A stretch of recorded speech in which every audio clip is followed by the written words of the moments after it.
Hey everyone, and welcome to the Pole Fit Dubai podcast. Today is episode 6, but we are changing it up today because the interviewer is becoming the interviewee today, and I'm going to be asking Vlada all of the juicy questions. So Vlada, welcome to your own podcast. Thank you so much. I have so many questions here, but I want to just start at the beginning with why Dubai, because I know people ask you this a All the lot. time. So tell us, what brought you to Dubai and what brings you here? Well, actually, it dates back quite a long time ago. So 2009, I came here on vacation with my mom.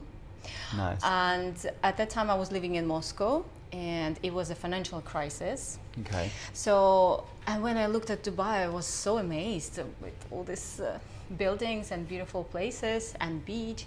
And I thought, that would be nice to live here, because at that time I lost my job in Moscow, and I was thinking, what do I do next? Do I look for another job? And then I saw an interview coming to one of the Dubai biggest hotels, Atlantis. Nice. And I applied and I got the job. What were you doing in Moscow? Was it working in hotels still? Or? And so hospitality, but I was in a travel agency. Nice. So we were doing like boutique hotels everywhere. And then in financial crisis, obviously no one was traveling. But because I worked already for 3 years in hospitality, for me it was quite easy to get the job. Nice. And it was a position of a hostess. Do you want to know the salary? Yeah, of course right? we want to know the salary. We want all the juicy ones, right? Juicy information. So the salary was 1,400 dirhams. What's that? So for people who might be watching at home who don't know dirhams, what is that in dollars? Like, what is that roughly in, like, maybe dollars? Like or $350, $400. Wow. Yes. Oh my God. Okay, how was that? Not long. I didn't. So basically, I went to Dubai. I had $200 in my pocket of cash, a small luggage, and a lot of ambition. Yes, we have to, right? Right. So I don't know. Honestly, now I look back. How did they embark on that plane? I'm not sure. But there was something calling. You know, it's like I wanted it, and I thought, you know what? I'm young. I was like 23 or Right. 22 or 23 years old, and I was thinking, like, what do I have to lose, right? I can always come back if I don't like it. So I came and I started working in the hotel, and it was so hard. It was 12-hour shifts. Oh my God. With 1,400 dirhams. Yeah. Even back then it was quite low. So it was 2010 I arrived moved in to Dubai, and yeah, I only stayed there, to be honest, for like a month or two, and then I looked for another job, and I got a position of office manager in a training center. So that was actually quite funny. So my education is, so I have a degree in linguistics. Okay. Plus also we had the teaching. I could teach, but English or French, okay, to kids or to adults. So in this training agency, I was working as an office manager, but also I was tutoring kids. Usually it was Russian kids who were moving here, relocating, and then they needed help at school, and because they were in English schools. Okay. So I was working like 9 till 6 as an office manager, and then working also plus as a tutor. Oh my God. Yeah, it was. And what do you think of Dubai then versus now? Because it's changed a lot, obviously, Oh my and God, you've seen so all the changes. much, so like, much. do you like the changes? Yes, I think I like more, because now it's more liberating. You know, it's Of course. It opened up so much. But at that time, it was a little bit more. I don't know. We just, like, people who lived here, we knew each other. We knew pretty much everyone, and dating back then was much better. Oh, That's for sure.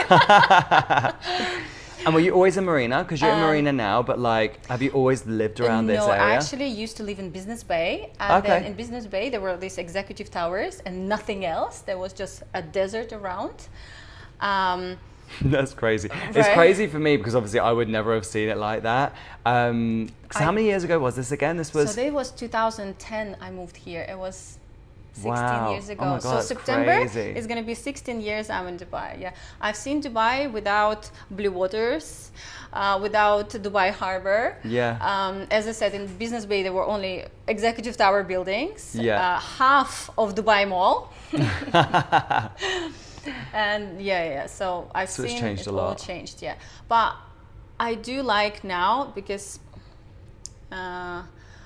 availability of specialists, because at that time it was a little difficult, if you want to go like see a doctor or something.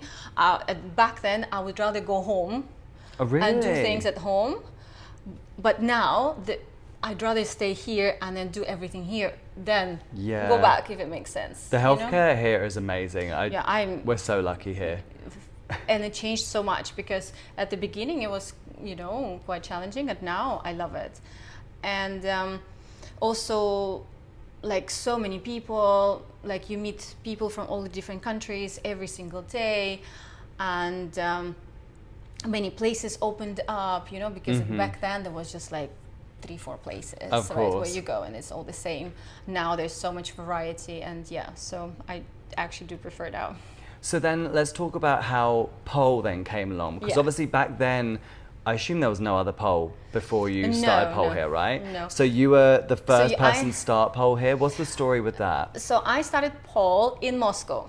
Right, okay. Before coming here, but only like 4 or 5 months before moving here.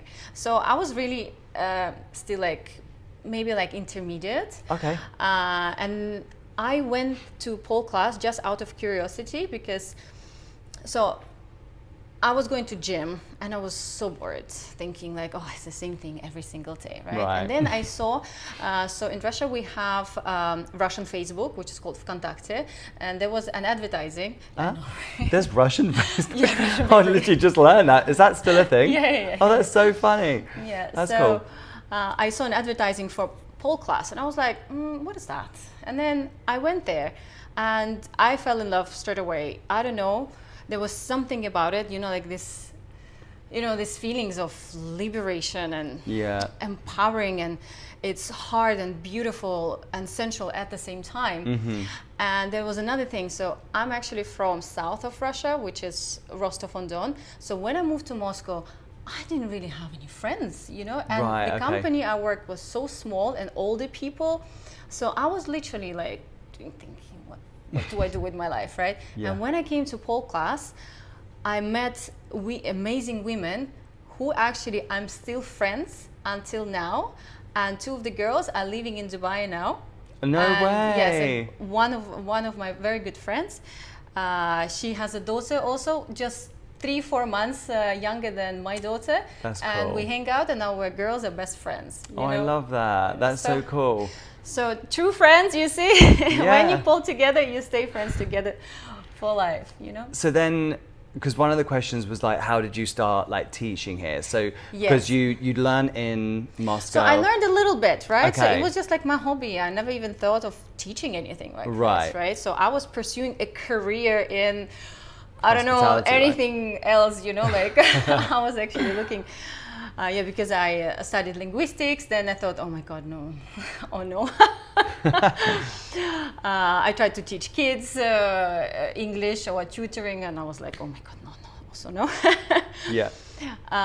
Actually, like everything I tried, I did really well, even in hospitality, in sales, I was really good, but I still remember that moment. I was sitting thinking like, but this is not what I want to do. This is not my passion. Like, yes, I can do this job really well, and I always progress. Whenever I went, I progressed really fast. But I felt like, is this really my purpose? Like, so I was questioning it, and then, so I lived in Dubai for almost a year. I haven't done any exercise, no pole. I gained about 15 kilograms. 15 kilograms. I got really fluffy. Because Dubai, you come here and the food is amazing. The portions are this huge, right? Yeah, I know. Because when I moved here, everyone was like, "Oh, you're gonna gain the Dubai stone." They called it. I was like, I think I gained like the Dubai 5 stone. Oh, I got 10. Oh my God, it was crazy. I gained so much weight when I moved here. But yes, carry on. Sorry. So then, about like after a year, I just remembered that feeling. That how I felt in pole class.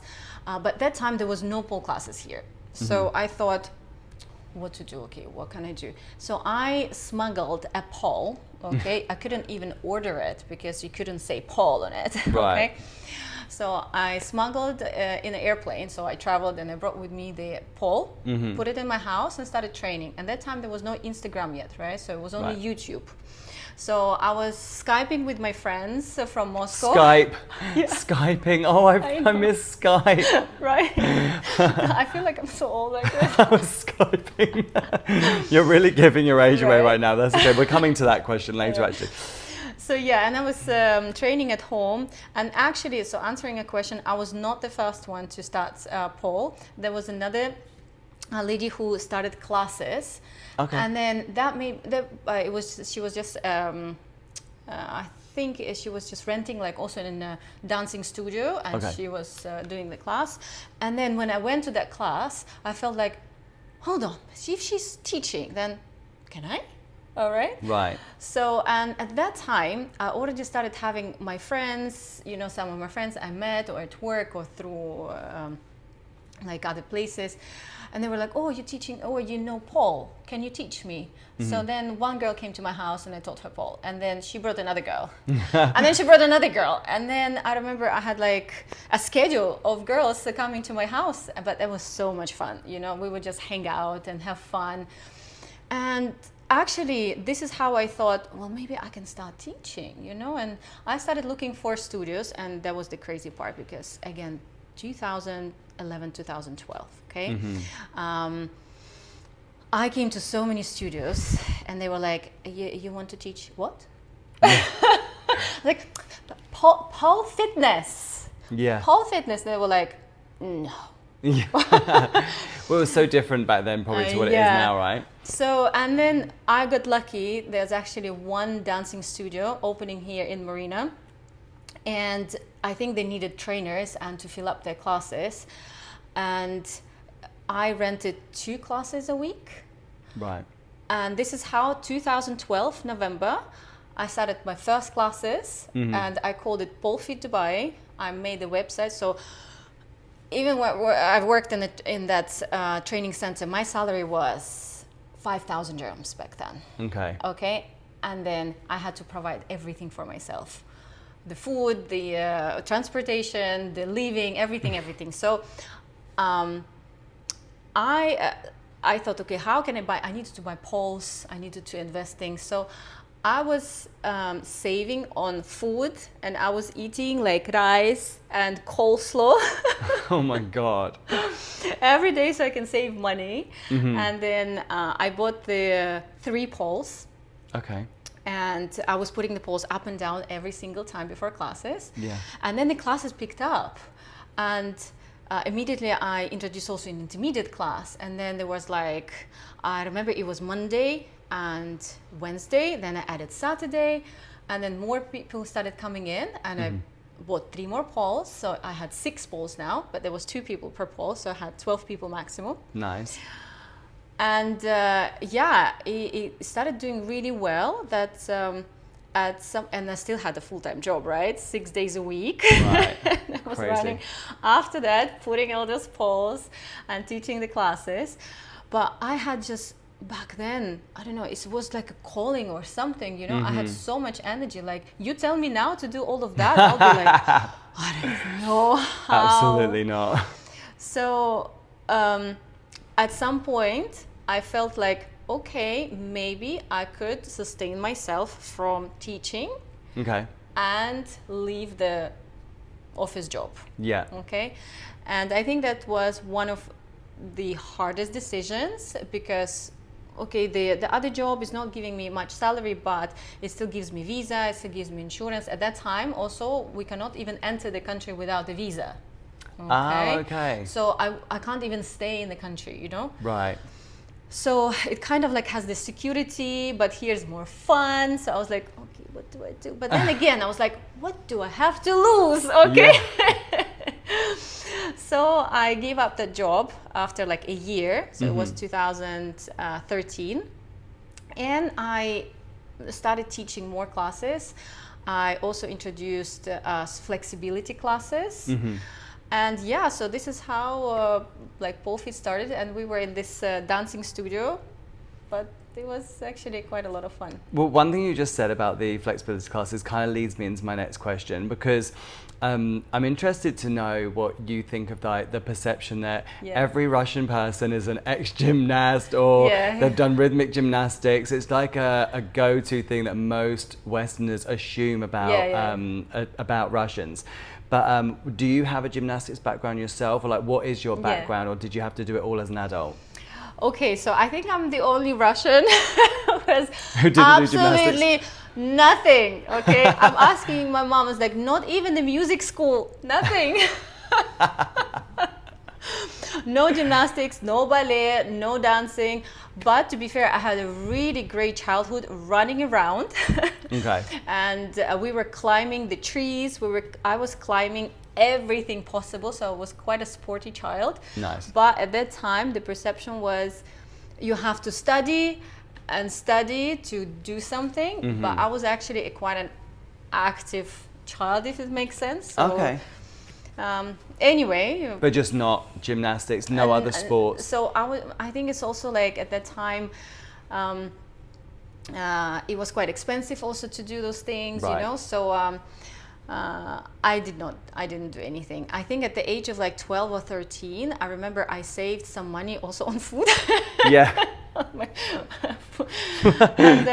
And I paid for like some dance classes. Okay. And I went, and I still remember I was so excited, but I don't remember what exactly happened, why I didn't continue. Maybe money finished, I don't know. Maybe. But do you feel like not having that gymnastics background, do you feel it held you back in any way? Like, do you feel it stopped you from like the way you've progressed in pole or anything like that? So, look, I started pole at the age of 23 with absolutely zero, zero flexibility.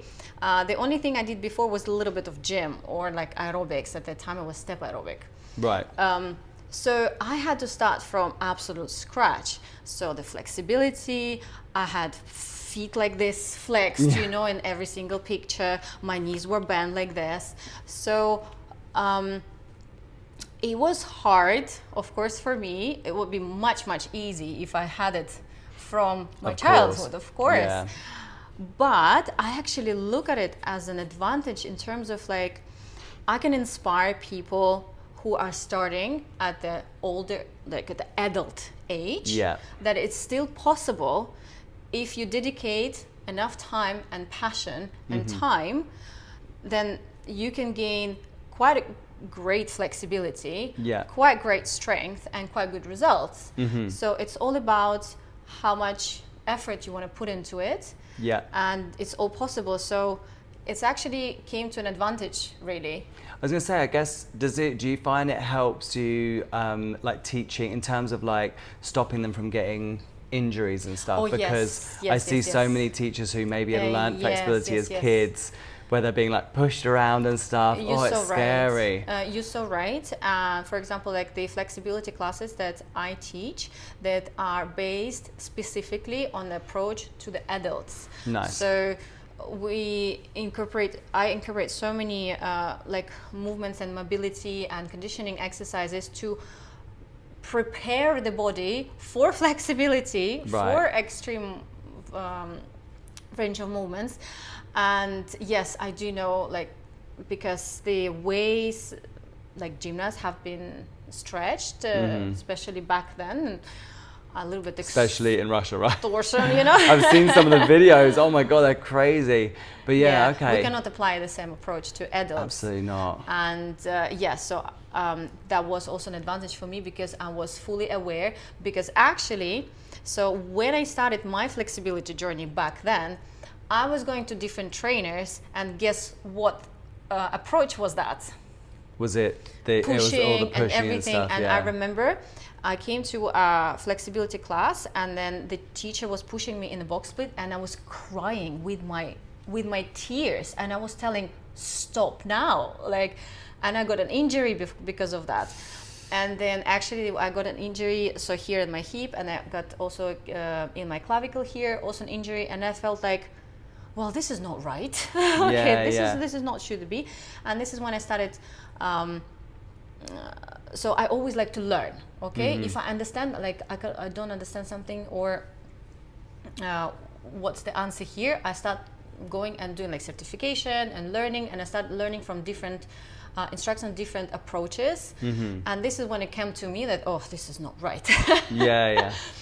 So yes, I can say that it's definitely an advantage in terms of like how can I deliver information and knowledge to my students. Yeah, I think that's really useful. So so we moved to Dubai, you set up your own pole classes here. At what point, because I know you've competed before, tell us about the competition journey. How did that become a thing? Because again, like when you're here, there must have been quite a difficult thing to do. I'm assuming you would have had to have left the country to go and do that. So tell us about competitions and like what that journey was like for you. Okay, so I competed in 2014 to 2015. That feels like ages, right? More than 10 years ago. Right. So I don't like competing, okay? And I did that because back then, if you wanted to be an established athlete, you had to compete. You had to compete, yeah. Okay, and it changed a lot now, and then...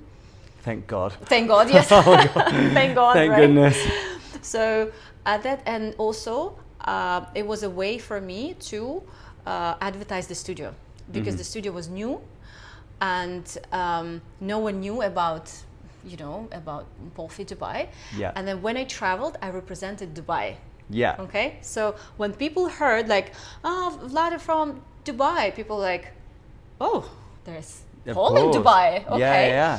So imagine all those people will find out about Pole Fit Dubai, and then I would approach instructors who were judges, right? And I would go to all different workshops and then meet them in person. And I met you, remember? Also yeah, one of course. time. Because this competition you're talking about, which one was this? Was this the one that I saw Prague, you at? I was Cyprus. in Prague, I was in Cyprus, I was in Russia, I was also in South Korea. Oh wow, that's right? cool. So I competed like 6-7 times, I think. Nice. So all abroad, yeah, there were no competitions here.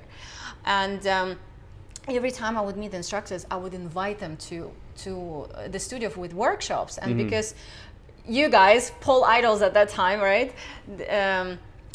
Because you were a little bit hesitant sometimes to go somewhere, right? But if you meet a person in real life, you're like, okay, yeah, let's try it, let's go. And then they would come to Pole Fit, have an amazing time. You know, I will take them around, take them to the desert, to the beach, everywhere. Nice. And then we'll have a lovely time. So then we'll spread the word about Pole Fit Dubai, and this is how we became quite famous. Of course, around the world, you know. I mean, it helped for me. Mouth. It helped for me obviously because I knew some people who were teaching here, so that was kind of like my in. I was like, oh, I know them.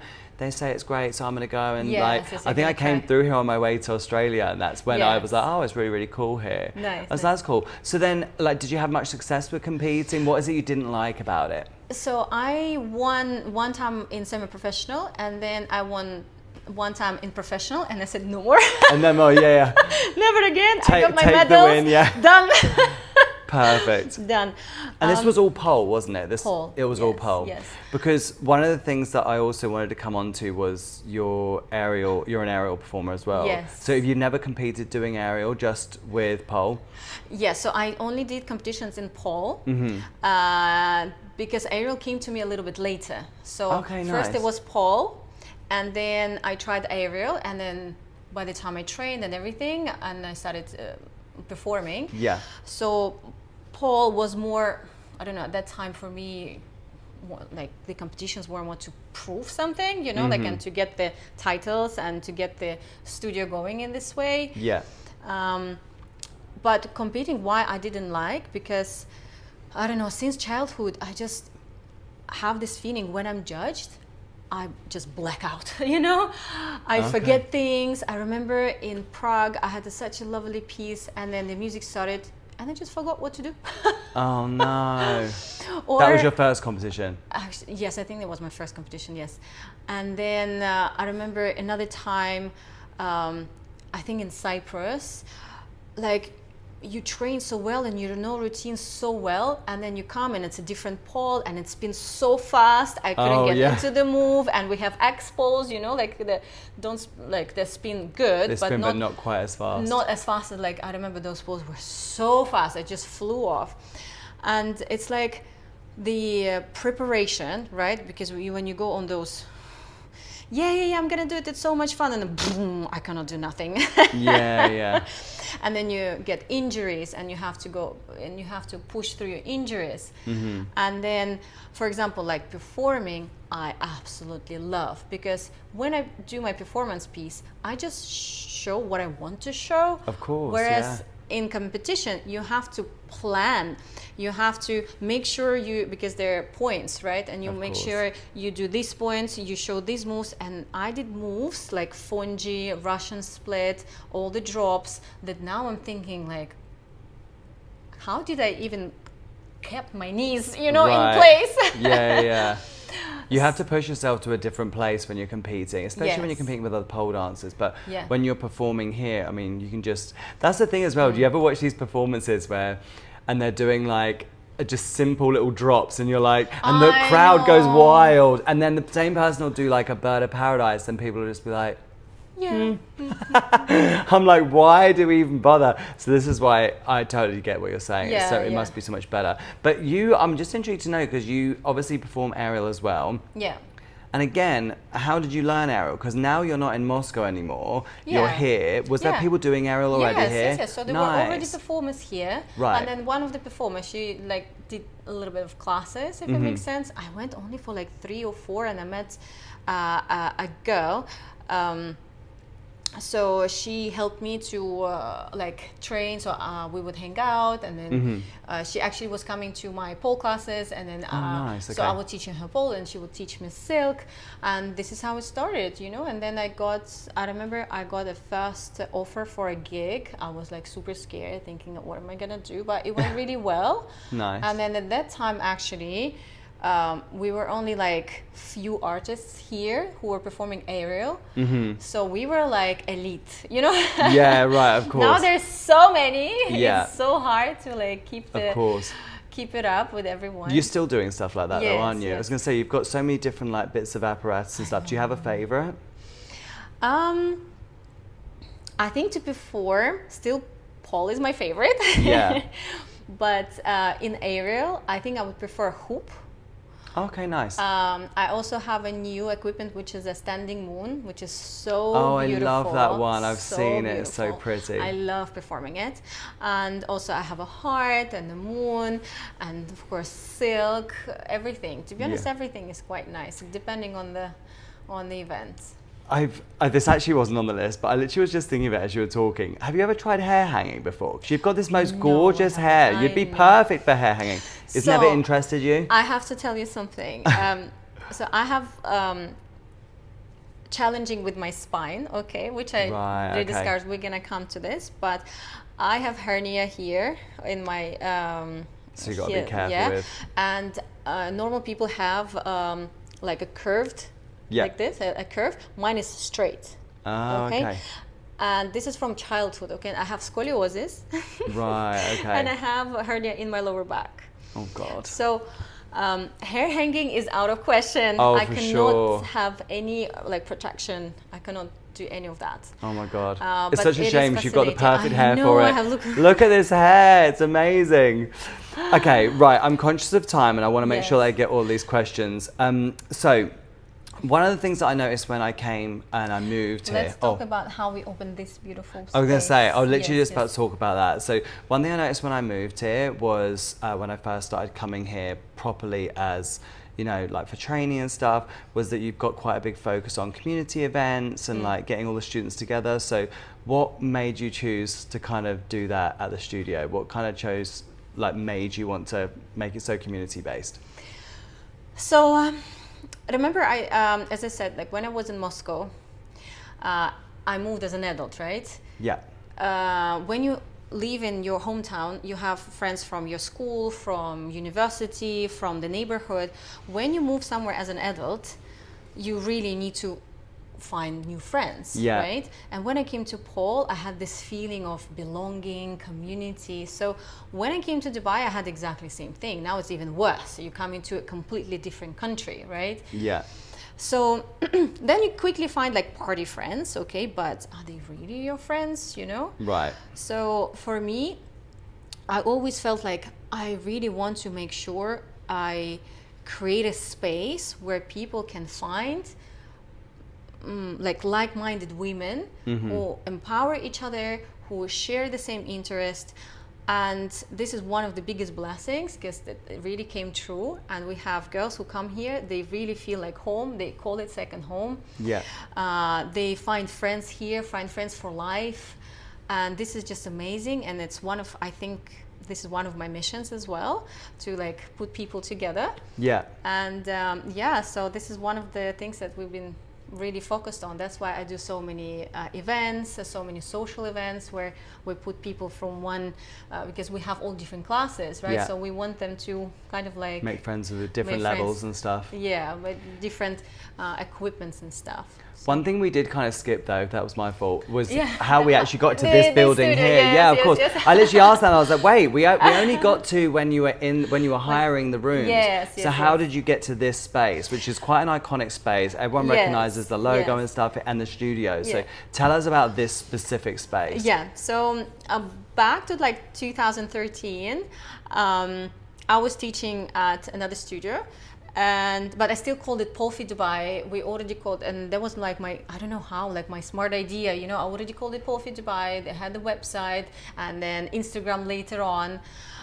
So I had one of my students, her name is Michelle, and she joined my classes, and then she was doing really, really well. So at one point, at that time, I'm alone, right? I was telling her, okay, maybe you can help me teach, you know, and I can have a vacation. Yeah. I can, you know, have some rest time sometimes. And she was really excited, and she did really, really well. And then after a few months, we were actually sitting together thinking like, why don't we just like open our own studio? You know, we were like kids back then, Yeah. right? Still. And at that time, I remember I always wanted to have my own space. Like I had this, I can't even explain. I always had this calling, you know, it's like, I really want to do it. I don't know why, you know, I really want to have it. And that actually sounded like a good idea. And we started working really hard on it. And we found this space. Yeah. This was core and shell. There was no walls. Oh, okay. Nothing. Okay, there were only windows and like the walls around. Oh, So okay. we Oh, so had all to- of these walls and all of stuff. this we do you put, put? yes, Oh, we nice. put everything. We put the bathrooms. There was no AC. There was no water. We put Oh my everything God. in. Yeah. That's crazy. So we did quite a lot of work, and it was crazy back then, you know, because we were like, and we took a loan to make this happen. Uh-huh. So I remember like when we were like signing off, I was like, oh my God. But was What that we were doing. difficult for you to actually get a loan to get a space for a pole fitness business here back then, or was it okay? We found our ways. You got we around found the it. ways. Yeah, we found the ways. But I think it's all about you can do everything when you put your mind into it and you put all your documents in place and everything. Yeah. But it was a little bit risky, but I'm just so glad we did it, you know. Yeah, well, it's And paid off, totally. Exactly. So, and then basically, so November 2012 is when the first classes started as a Polfi Dubai, right? Mm-hmm. And 2014 November, this is when we opened the doors to this place. Yeah. And which, yes, until now we're here. And here you are, yeah, that's crazy. And what do you think your biggest challenges are? Like, what's the struggles of like, well, Of the studio obviously owner. I know the answer to this because I've owned a studio before, but I can only imagine like with a space as big as this as well, it must be a struggle. Tell us a bit about that. Well, Where do we start? I think that deserves a podcast on its own. But if you want to tell in a nutshell, so there are a couple of challenges behind being a studio owner, okay? I think, of course, everyone can understand that there's a lot of responsibility, okay? And then I actually never even imagined how much responsibilities are gonna be. Yeah. So when it came along, I was like, oh my God. And especially like we're talking Dubai, every step has to be legal, every step has to be approved. Like it's not like in my home country you can just like rent a place and then start the class. Okay. Here you have to do everything from licensing to visas to the trainers to the all my staff has to be on my visa, have to provide insurance, salaries, everything has to be through the bank, like everything like audited and has to be legit here, doesn't Right? it? Yeah. So that was quite overwhelming, but that kind of like passed. The first 2 years were, I think, the hardest because first I was teaching, it was just only 2 of us, right? And we hired an extra instructor. We were teaching like 5-6 classes a day. I was sleeping on this couch because I would finish so late. Then I was like, I'm starting tomorrow morning, like, what's the point? And at that time I lived in Business Bay. Oh, okay. So I would just stay here, I would have my toothbrush in the morning, we have a shower. Oh my God, yeah. So, and then establishing everything was quite hard and there was no breaks. I worked with no days off. But then it loosened up, right? When we started delegating and then bringing more instructors.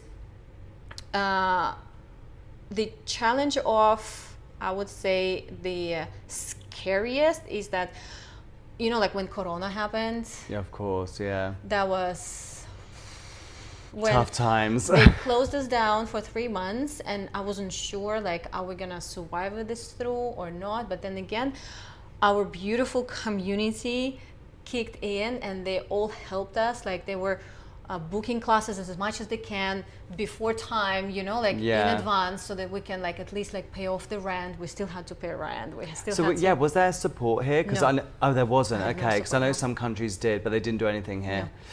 No, there was no support, and then we got a slight reduction for that month for the rent, but we still had to pay. The studio was closed, but we had to pay internet, electricity, you know, everything. So it was quite scary, but we passed. Then of course all the situations that is happening, it's always like you have to manage it. Yeah, I think this is quite... You enjoy it now though? Yes, of course. It has it's difficult to not, because you don't want to sound ungrateful for what you have, but it is hard, isn't it? It is a hard job. Very hard, but the reward that I get emotionally, I understand that it's like I have a mission to do it, you know, if it makes sense. It's worth it. Why is it worth it? Is that because first, this is the place where people find each other, you know, it's like a community, right? But also this is the place where people literally change their lives. Yeah. Okay, let me explain. So we had girls who were unhappy with what they're doing. They come here and then like if they're unhappy somewhere in work or relationships, and they come here, they step into the class. Yeah. They get relief, they get de-stressed, they get all their dopamine, endorphins, and then they come out completely different people, you know? And then to the point that some of them will find a purpose here, and then they will let go of their main job and they will become trainers. We have one of our instructors who is now in Cirque du Soleil, you know, from crew to Cirque du Soleil. We have so many girls who came and then they discovered that this is their passion, this is what they want to do. Yeah. And this is literally, you know, changing lives of people. So I have a feeling this place has a great mission. So it's worth it. Carry on. Yeah. Actually, one funny part I wanted to say, when I was establishing the studio, I thought that, I'm gonna have my own studio, I'm gonna train in every funny, right? Funny, in every because I single felt the same class, and I will go to any class and I will be the best in every equipment, everything. Okay, I literally sit here and work while everyone is training, thinking like, I know. I think people assume that actually there isn't actually a lot of admin, and there isn't loads, but there's enough. And it's just mentally exhausting. It's not physically exhausting, but it is mentally exhausting. So you just like. To be honest, there is a lot, because I am the content creator, editor, okay, of everything. This is social media, everything's done by me. HR, training the trainer, okay, Yeah. teacher, relationship manager, accountant, advertiser, marketing manager, everything. So actually, if you look at it, it is a lot. It's a lot. I think I think they underestimate it before they start a studio, Yeah, and they then think they're like, like, "Oh, oh just no. want to just easy, yeah," and you're like, it is a business, yeah. So one thing that I wanted to talk about was injuries and Yeah. how you've managed that with a physical job, because obviously you have Yeah. had injuries. Yeah. So tell us a bit about it and how you managed it. So there were some injuries along the way, like a shoulder, like a little bit here and there. But my actually main injury was 4 years ago, when my right arm started to get numb. Your right arm? Right Okay. arm just get numb, and you're like, okay. Oh God. That must be. That can't be good. That can't be good. So you weren't having pain, it was just And it was numbness. a lot of pain. There was okay. a lot of pain to the point that I was shouting and crying of pain. Yes. Oh, okay. So then I went to do an MRI, and then they saw that I have a 5 mm hernia in my neck. That's a lot for the neck. Right. Yeah. So, and then they said, oh, you have to, and doctors here straight away, hey, surgery. We have to cut it out. Yeah. Put a metal thing inside. Put the metal vertebra, and you'll be fine. And you'll be like, will I? Okay. So I was very, very scared. And I actually had a little bit of a identity crisis back then, because so immediately I had to stop, right? So I cannot teach, I cannot perform. Yeah. Who am I?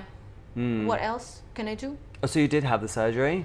No. So Oh, I okay. actually did not do the surgery. That was after that I've been told that Right, okay. I cannot do. And the doctor said, like, oh, listen, if you continue, you're gonna first lose your arm and then get like paralyzed or whatever, So God. it was not very promising. But at that time, I felt like, okay, I like to look at everything that happens to me as God's signs, okay? And this is God. If I cannot do if I can't follow the path myself, God gives you Gives you another one, yeah. a little bit of a navigation. So at that time, I felt like, okay, so if such a major thing happened to me, and now I have to take a break, what is there for me to look into? And this is actually, now I look at this as a biggest blessing, because this is how my spiritual journey started.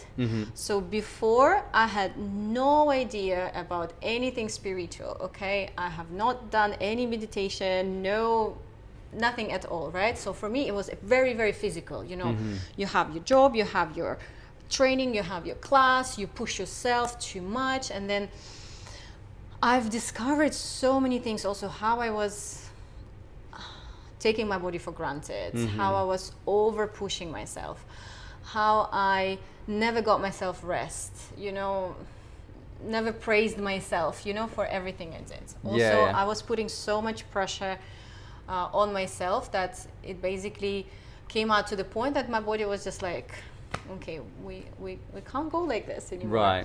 Right. Also, I started looking into my health, like I started making much healthier choices. So that's how you healed it? You did it just for your own research? I did not do the surgery, okay? Right. So I went like this. So first I went to osteopathy and kinesiology, okay? So when they manually, they help you, I had to restore my body. When I came to the first session and we tested, my whole body was not working right. None of the muscles in my body was working correctly, okay? So we had to rebuild the muscle and the fascias, so that they work correctly. Okay. Then also I started doing spiritual practices.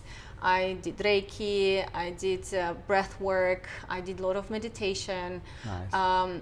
And I started releasing a lot of traumas, negative energy, things that been my burden, if it makes sense, emotionally. Yeah. And they just magically started coming out together. So I stopped having pain. And then, but then it just happened and I felt pregnant, you know. So I kind of like came to, I also feel like this is also my blessing, you know. I had to kind of like stop for me to have this thing like, okay, maybe might as well, you know. If I'm not training hard, you have know, a baby whilst you're off. Have a baby once I'm off, right? And then, it's just brought to me so much understanding of my own feeling, of my own like mission, my presence, why am I here, who I am, and brought me a lot of clarity on what I'm doing, how I'm doing. And then when I went back to training, I completely changed my approach. So it wasn't the usage of my body, it was the appreciation, it was the enjoying of my body, and understanding and appreciating the capabilities of my body, you know, and enjoying the journey, because I had to start practically from scratch. From the beginning, I know, it's the worst. Because I had a 3-year break. Wow. 3-year break. And you did no pole at all in that time? So I did not do pole. I carried on after like a year break. I started redoing like stretching and some dance classes. Okay. But no pole. Right. And no performing. Because you'd mentioned about how you discovered spirituality, and it's funny because that's literally on my, I don't know if it's the same thing, I need you to tell me, but one of the next questions was about you becoming a sound healing facilitator. Yes. Is that class of spirit? Like, I know nothing about sound healing, by the way. So like, for people, because there's going to be people at home, I assume, who also know nothing about it. Tell us a little bit about what that is. But is that class of spirituality? Yes. Sound healing? 100%. Tell me about it. Yes, it's a therapeutical session. So sound healing can be different in the sense of different instruments. My instruments are gong, singing bowls, which are Tibetan, and crystal bowls. I will invite you to my session. So sound healing, it's not a physical class, it's not like Pilates. No. So basically you lie down, relax, and then the facilitator that's why I haven't come to one. I thought it was like a Pilates class. No, so it's literally just like relaxing. Yes, I'll come to that. And then I can either do a that sounds group amazing. session when I play, or I can do a sound healing massage to you when I place the balls on your body, and it balances your chakras, balances your energy, releases, restores your balance. It's just amazing. This is a stupid question, but I've seen people with like these bowls and they like circle the thing. Yes, is it that? One? That's so cool. So I came to sound healing when I was trying I tried so many practices, right? And then some didn't work for me, some had effect, and then some I got hooked, right? So sound healing was one of them. When I went to the class, I was just like, this is magic. Okay? And then because I was always connected to music, right? So but through dance, right? Because when we create pieces, we always express ourselves. You always tell a story or something, you know, you make a statement, right, you know, with your piece. So here it was sound, like in frequencies, which, I don't know, it tackled some something inside my brain, right? When I felt like, wow, this is amazing. And it was relatively natural for me to learn it. Because I can hear the sounds, I can hear the notes, I can hear the flow. So when I remember when I went to training, I went like, I'm just gonna look. And I bought 8 balls. Straight away, I was like, damn it. Oops. Yeah, and then I brought them home and I started playing. Then the next training, I was like, 8 crystal balls. I bought them, and then like a few months later, I was like, I need a gong. And gong is like 10,000 dirhams, you know, investment. Oh wow! And you like, how big is this gong? It's quite big, but they're all like made. Of course, they're cheaper ones, but of course, I want the nice best one. quality. And but what is the actual purpose of? So if I'm in this class and I'm relaxing, I'm listening to the music. Do you prompt the students to like think of certain things, or like, are we trying to release trauma, or like what? Do you know what I mean? Because for me, I'm like, what are we trying to achieve?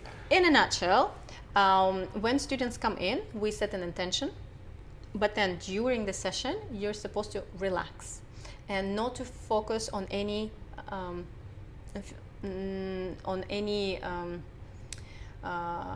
thoughts. Okay. So I actually tell the students, if you feel like there's any thoughts that bothering you, think of them as clouds. They're there, but you don't notice them, and you follow the sound. Yeah. Right. And then you Okay. breathe.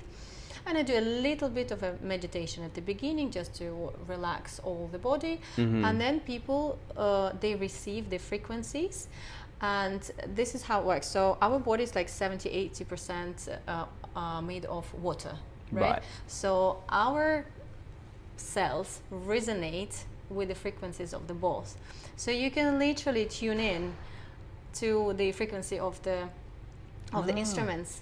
Okay. And the way I like to play, depending on the session, of course, because there are relaxing ones, there are energizing ones. So I like to do a sound bath when we go like waves, you know, where you trigger a little bit and then you can release it, you know, and then sometimes emotions come up during the session. Nice. And people would want to like release them, but it's a beautiful experience.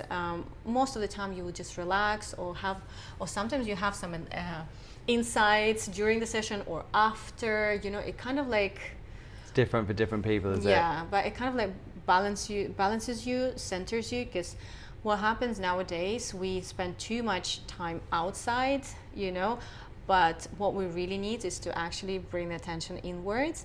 So this helps you to do that. Yeah. And when you are in this having like this состояние, I'm thinking of the correct word, when you're in this emotional state, right? Yeah. When you're centered, you know, you're comfortable with who you are, and you like the universe is just, you know, changes things for you, and you find answers, the situations gets cleared, and things like this. Nice. So everyone, welcome to my sound healing sessions. Yeah. Yes, you have to come to the sound healing sessions at restart from Pulpit September, Dubai. yeah. Oh, you are starting We some will more? restart from Nice. I'm September, definitely going to yes, come and yeah, try it. Sounds fun. One thing that you get asked a lot is how you look so good at 40. What is your secret? Tell us, what drugs are you taking? We need to know.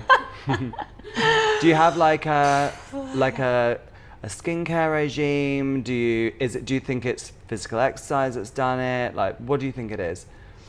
So What do you tell people? It is actually quite a big question. I get asked a lot. So yeah, I am 40 years old next week. Yay. Big 40 coming up. That's amazing. And unfortunately, I cannot tell you that there is just one magic pill, okay, to do that. I think this is, it's a very complex work, okay? And if we're looking at the, like overall, and it's not only, I always say, how you look is a reflection of how you also feel inside, right? And I think number one is the mental health. Okay, believe it or not, but no matter how much you try, how much you diet, how much things you put inside, what you put inside, how many peptides you inject, but if you are mentally unstable, every day you are in chronic stress and all that, like literally, if you are on high cortisol, you eat, your food will digest differently from when you are calm and relaxed. Right. Okay, so even if you're on a strongest diet, but you are constantly in a stressful situation, stressful feeling, it will impact how your body's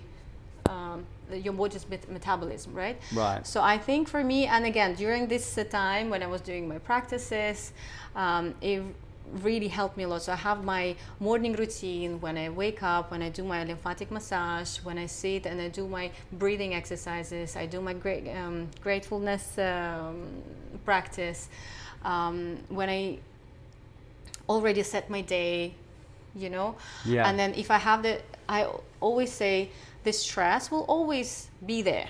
Okay, we cannot take out the stress out of life because this is life. Okay, we will have things happening. Yeah. But this is the skill that you can train, like Paul. Okay, as well.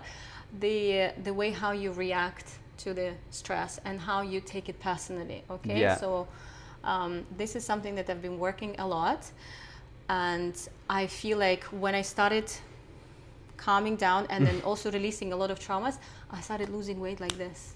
Oh, really? It's crazy. Like I used to, I have pictures. I will show people pictures when I was training 8 hours a day, and I always was a little fluffy. Yeah. Okay, and I was on the diet.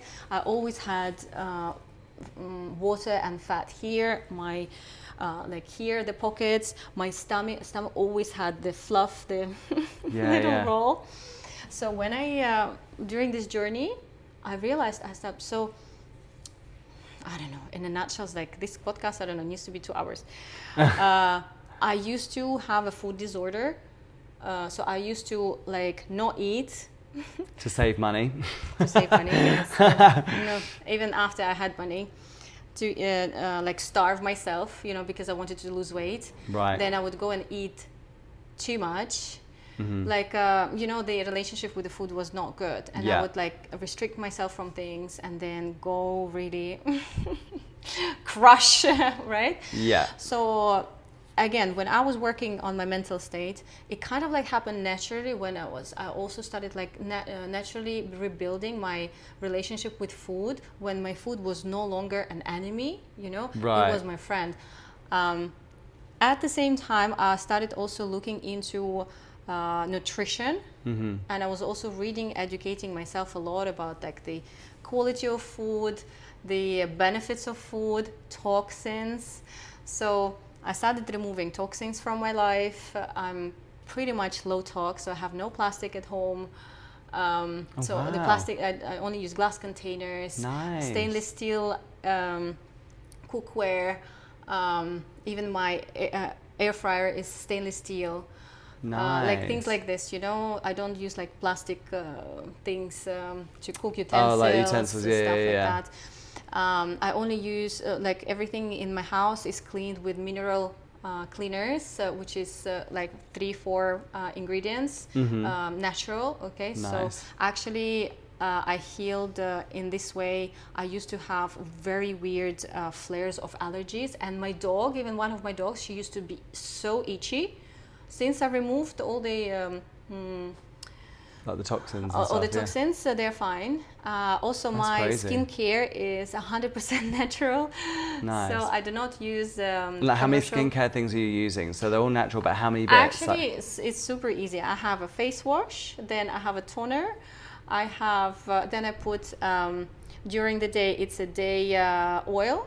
Okay. And with the cream, and then in the evening it's. Evening oil with the evening cream. That's all. That's it. All nice. have, and it's 100% natural with no toxin, no chemicals. And I used to have really like I would put a sunscreen, normal sunscreen, and I would come red. Okay, and I thought I have an allergy to the sun, but then I started using the zinc, the natural zinc. Yes, I am white when I put it on. I am white, you know, like white color. But I have no allergy. That's never crazy. ever have any allergy after. Did you find your skin changed after you gave birth? Like, did it change like the skin? Because apparently, like that is a thing. Like when women have kids, their skin changes and stuff. Did you have anything like that? So when you get pregnant, you get a glow, okay? But when did you get that? Yes. But when you give birth, your hair starts falling, you know, like things like this. But mine actually wasn't too bad because, look, when I was entering the pregnancy, I started also doing these things. Every year I do all my checkup, okay? Full checkup, not even like this regular checkup with all the little things. And then they see what my body is missing. And then, especially before the pregnancy, it is important to make sure you don't have any deficits because then your body will use all, right, to give to your baby. Right, okay. So I cannot say for sure if this is true, but how I felt, maybe it's because of that. Because I always made sure, even after pregnancy, I was taking certain supplements that helped me to kind of like put my body back together. And even my hair fall didn't last too long. It only was a little bit. That's crazy. The only thing I want to say honest, I do also go to a beautician, okay? Yeah, of because course. I don't want to say like, oh, it's all natural 100%, okay? But I do, but without too much, okay? I actually go once a year. And once a year, like I do a little bit of a touch up of Botox. Yeah. And a little bit of filler. That's all. Yeah, but Botox isn't going to affect the way your skin sort of like looks. It's just going to stop like wrinkles and stuff, right? So I think people are more just interested in how you keep the skin looking young and stuff, because so Botox that won't is necessarily from do nutrition. that. Yeah, nutrition, that's good. Because I have different oils. Okay, I have flaxseed oil, pumpkin oil, apricot oil, like all these things. Make sure I have protein with every meal, breakfast, lunch, dinner. So yeah, I'm trying to remove all the refined sugar as much as I can. You know, I don't drink alcohol. That's crazy. I don't. I mean, I don't drink alcohol either, and people always find it really crazy. I know, right? I don't drink fizzy drinks. I drink lots of fizzy drinks. I don't drink fast. I don't eat fast food at all. So, but this came to me naturally. Like I used to love it, but then after you understand like what the ingredient, I'm a nerd. I go to the shop and I read ingredients. It's disgusting. I know. I stand there and be like, no. Yeah. I'm like, oh, that's so good. But I probably would be like that if I actually knew what was in the food. But I think that's why I don't look, because I don't want to be scared by what's actually in it. Right, we're gonna wrap up with this, because it was just basically going over like what's coming up for you, what's coming up for Pole Fit Dubai, what can people expect, like what's happening. Okay, so for Pole Fit Dubai, we are excited to just add new classes. So we are adding Pilates and hopefully yoga soon. So hopefully that will help people to complement their training.